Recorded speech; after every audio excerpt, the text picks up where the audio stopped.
morning. It's 7 a.m. It's another busy day here in the city. I'm Steve Wildman Roberts, bringing you all the news. Imagine Earth as a different place, with no skyscrapers,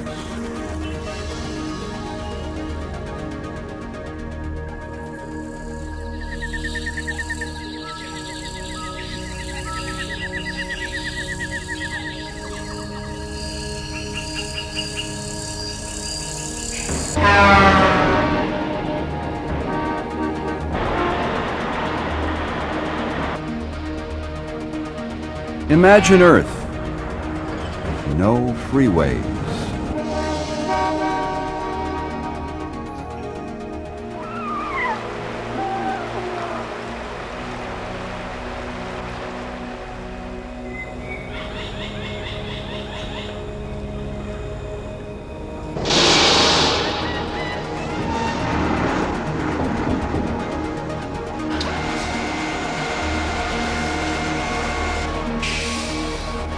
Imagine Earth,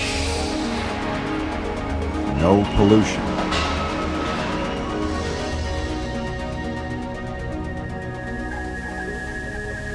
This may sound perfect to some, but unless you are prepared with huge claws, heavy armor, you may not have survived more than a day. About 225 million years ago, Earth was inhabited by the earliest of the giant, terrible reptiles. What were these terrible creatures? Dinosaurs.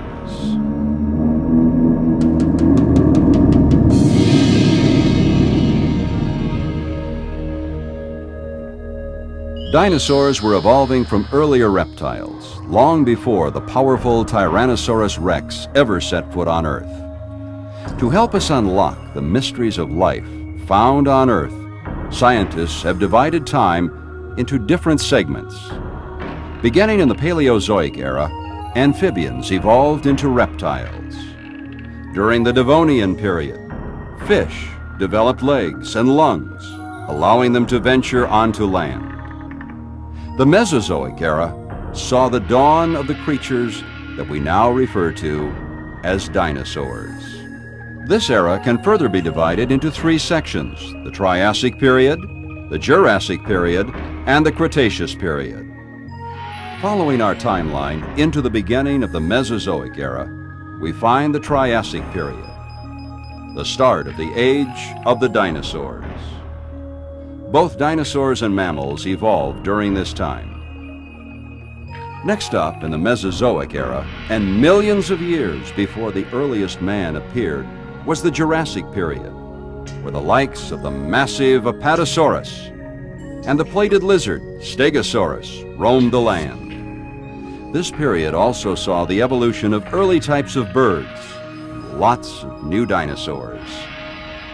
And our timeline ends with the Cretaceous period, the dinosaurs' final stronghold. Ruling this community was the plant eater, Triceratops, and the mighty Tyrannosaurus.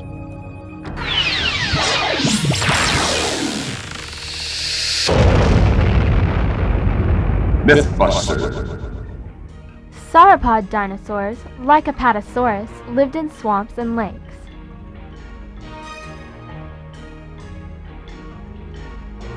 Scientists first thought the huge sauropods lived in water to support their great weight, and their long necks allowed them to keep their heads above water. But with a 30-foot-long neck, the water pressure against its body would squeeze the windpipe and chest so tightly it couldn't take a breath.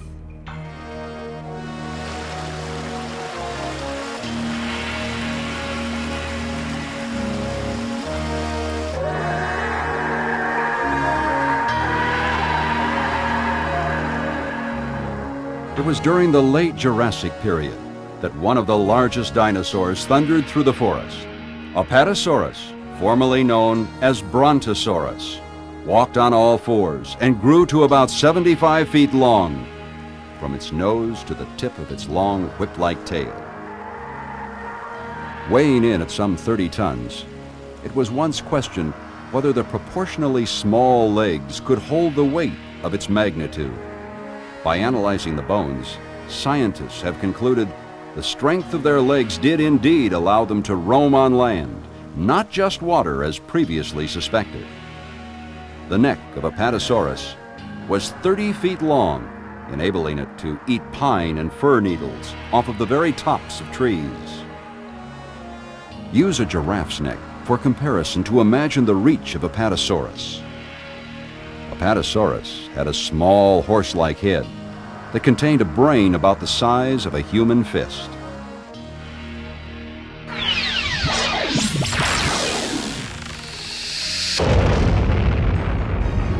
Mythbusters. Mammals appeared after the extinction of dinosaurs.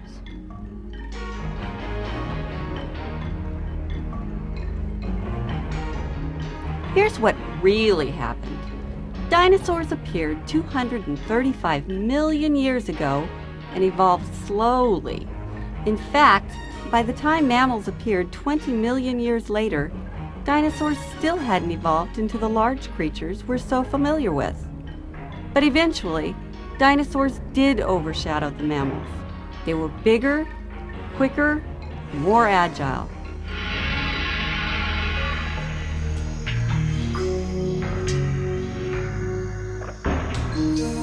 Another giant reptile of the Jurassic period was Stegosaurus, or plated lizard. The large plates and spikes that lined the back of Stegosaurus made it unique. No one can tell for sure what the plates were for. Some conclude they served as protection from the larger meat-eating dinosaurs of the period. A more recent idea suggests the plates may have helped regulate body temperature. Wind would rush through open spaces of the plates, where a large number of blood vessels acted something like a car's radiator, cooling the creature. Each set of plates were unique. No two individuals had the same arrangement. Stegosaurus had a long, heavy tail that was armed with several large spikes, each about a foot long. It was believed Stegosaurus swung its tail in defense against predators. Stegosaurus was taller at the hips than at the shoulders, about 25 feet long and weighed approximately 2¼ tons when fully grown.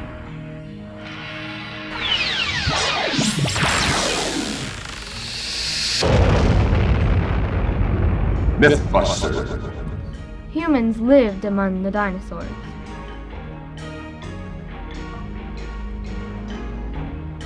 The last dinosaur died out about 65 million years ago, and the earliest human appeared only 2 million years ago. That leaves a 63 million year gap between them. We know this information from fossil records. So why would the myth prevail? Well, fossils can be tricky. Some claim human footprints have been found alongside dinosaur footprints in fossilized rocks. But the human footprints were actually made by a small dinosaur. The prints are almost 20 inches long, nearly the size of an average skateboard. Much too large for a human.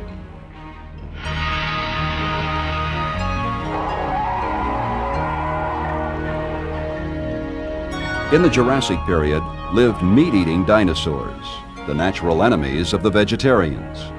One of the largest meat-eating dinosaurs was Allosaurus, meaning leaping lizard. The body type of Allosaurus was different than the vegetarians. Allosaurus walked on very powerful hind legs, had 2 smaller but equally powerful hands. At maturity, this creature had an average length of 40 feet, weighed up to 5 tons. Its tail was suspended behind as a balance mechanism, allowing better maneuverability. The hands and the feet of Allosaurus had 3 fingers and toes with long, sharp claws for tearing the flesh of its prey.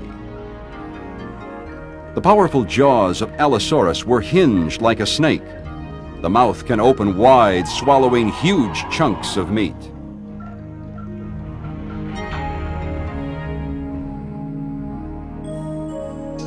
As we follow the timeline through the ages, the dinosaurs of the Jurassic period dominated Earth, achieving a greatness in size that was never again seen on land. Mammals remain small and inferior to the ruling reptiles. The dinosaurs you have just seen all lived in the Jurassic period. But it was the Cretaceous period that contained the most diverse dinosaur population. So now, step into the Cretaceous period, the dinosaurs' final stronghold.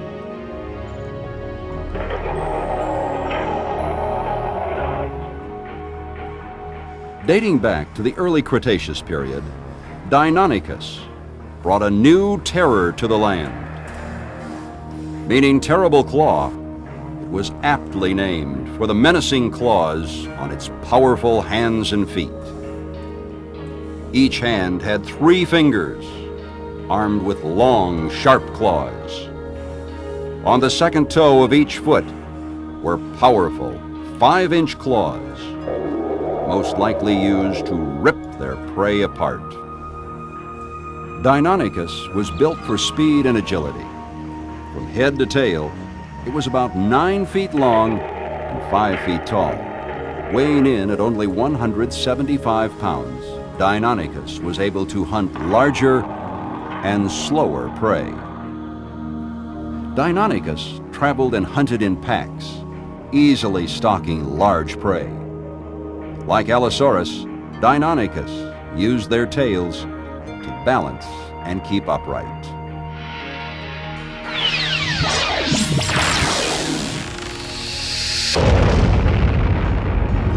Mythbuster. Dinosaurs were lizards.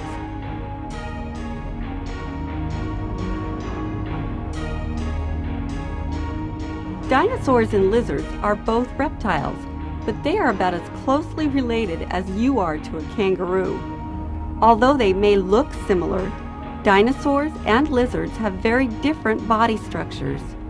The myth that dinosaurs were lizards probably comes from the name dinosaur, since dino means terrible and saur means lizard. A unique dinosaur was Parasaurolophus, or similar crested lizard. Its crest was a hollow tube, about 5 feet long, making an odd shape on top of its head. Now, there's much uncertainty about the purpose of this tube. It was not a snorkel because it had no opening at the top. It could not hold breathable air underwater because it had too little volume. And it probably was not used to deflect foliage as the animal ran through the brush to escape predators. Rather, the crest could have functioned as a resonator to produce a wide variety of sounds for communication among animals in the herd, perhaps to warn of approaching predators. It could have also been a visual display that allowed the animals to recognize each other.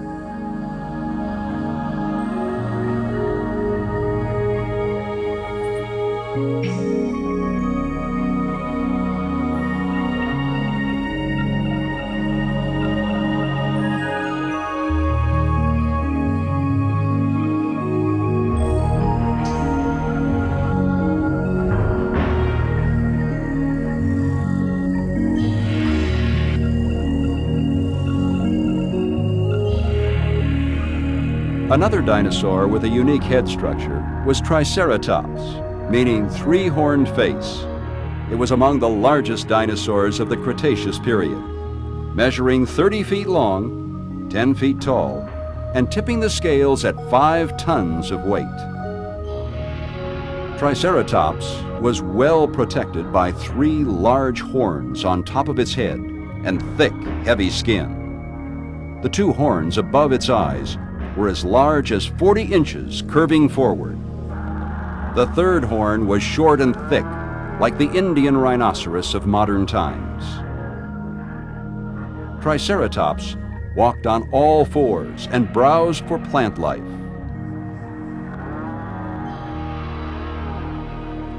Triceratops was one of the last remaining dinosaurs on Earth.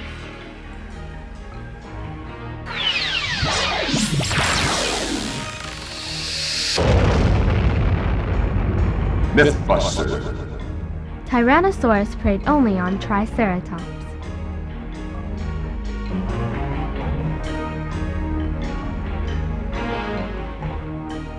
It is true that Tyrannosaurus did attack and eat Triceratops, but it probably didn't happen very often. Think of present-day animals. A lion would not attack a huge Cape buffalo and risk serious injury unless it had to. Just like the lion, Tyrannosaurus would rather have preyed on a more defenseless animal. After all, with its sharp horns and protective shield, why mess with Triceratops?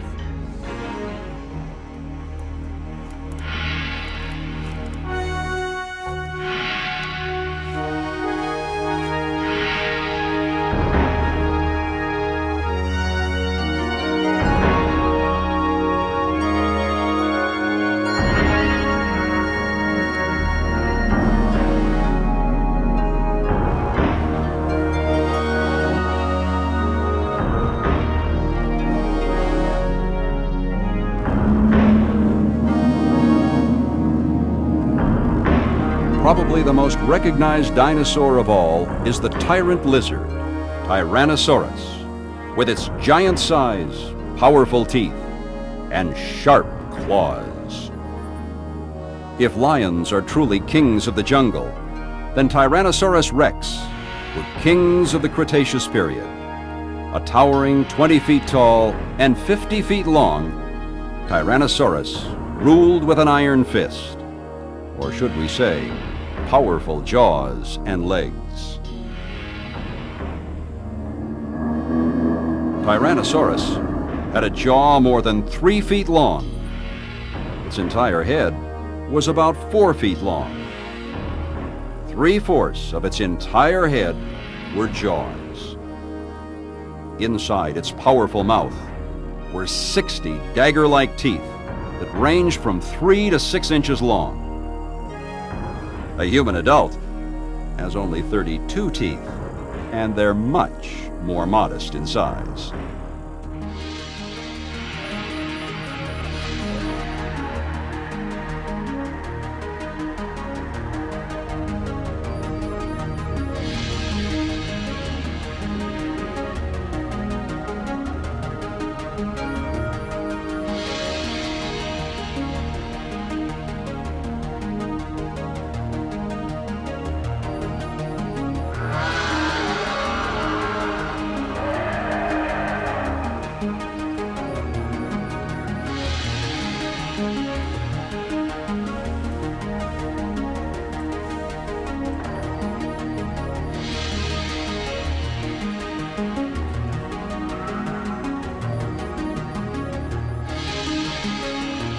Theories regarding the extinction of the great dinosaurs abound. The four most popular ideas: changes in sea level, changes in climate, competition for food and shelter between previously isolated animals, and a temporary dramatic change in the amount of sunlight on the Earth. These theories stem from only two events. The first was the continental drift, where the Earth's land masses drifted toward or apart from each other. The second was that after a huge asteroid collided with Earth, massive climactic change occurred. But we must understand that extinction in the animal world is a natural process of evolution. Dinosaurs were not the only animals destined for extinction, and not all dinosaurs became extinct at the same time.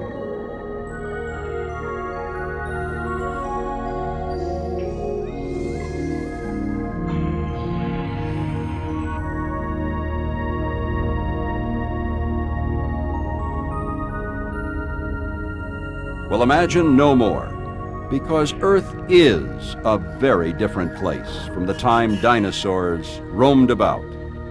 We've learned many things from their tragic demise. One of the most important: respect the environment and the creatures on Earth. There is a very delicate balance of all living creatures on this planet. And if, as guardians of the Earth, we do not strive to protect this balance, we too may fall prey to the same fate as the mighty dinosaurs.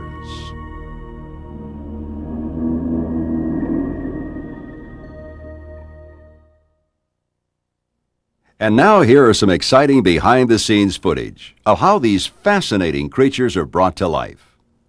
The unveiling of a new animated Dinamation creature represents the efforts of paleontologists, artists, sculptors, engineers, welders, mold makers, computer experts, and many others. The team members work together to ensure the accuracy of all Dinamation creatures.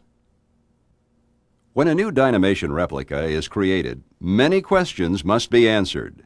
To determine a creature's appearance, paleontologists must consider the size and the shape of bones and skeletons, the size and placement of muscles, whether or not the creature had horns or crests.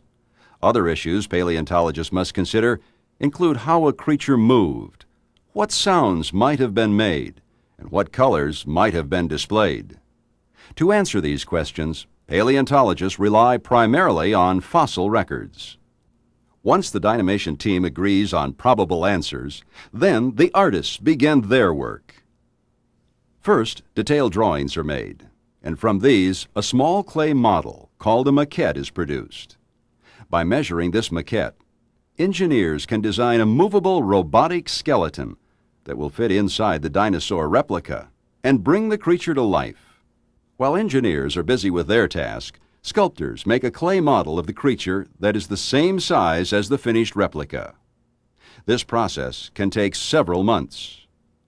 During this time, paleontologists check the large model periodically for accuracy. Upon completion, the large clay sculpture is turned over to the mold makers. They cover the sculpture with a liquid paste that, when hard, forms a solid shell or a mold. The finished mold is then cut into several pieces, assembled in the skin department. A specially developed liquid foam rubber is then poured into the hollow mold, creating the skin of the dinosaur replica. After the skin dries, the mold is removed. The skin is then wrapped around the finished robotic skeleton. The dinosaur replica comes to life through the use of compressed air. An air pump pushes air through small hoses into different sized cylinders in the creature's arms, legs, tail, and head. Inside each cylinder is a piston. The compressed air forces the piston to move back and forth. Some pistons, such as those in the legs, are very large. Others, such as those that move the eyelids, are very small. Computer technicians program a small computer to control the amount of air that goes into each piston. With careful programming, the dinosaur moves and roars in a very lifelike way. All the creature needs now to be ready for exhibit is a paint job. Scientists and artists meet and decide how a particular dinosaur might have looked. For example, fossil footprints of Apatosaurus indicate that they traveled in herds, just as today's zebras do. Perhaps dinosaurs also had a similar striping pattern. Modern animals, especially birds, use color to attract mates. It's quite possible the dinosaurs displayed colors for that same purpose. We hope that this encounter of Dinamation's dinosaurs has increased your awareness, not only of the ancient past, but of the world around us today.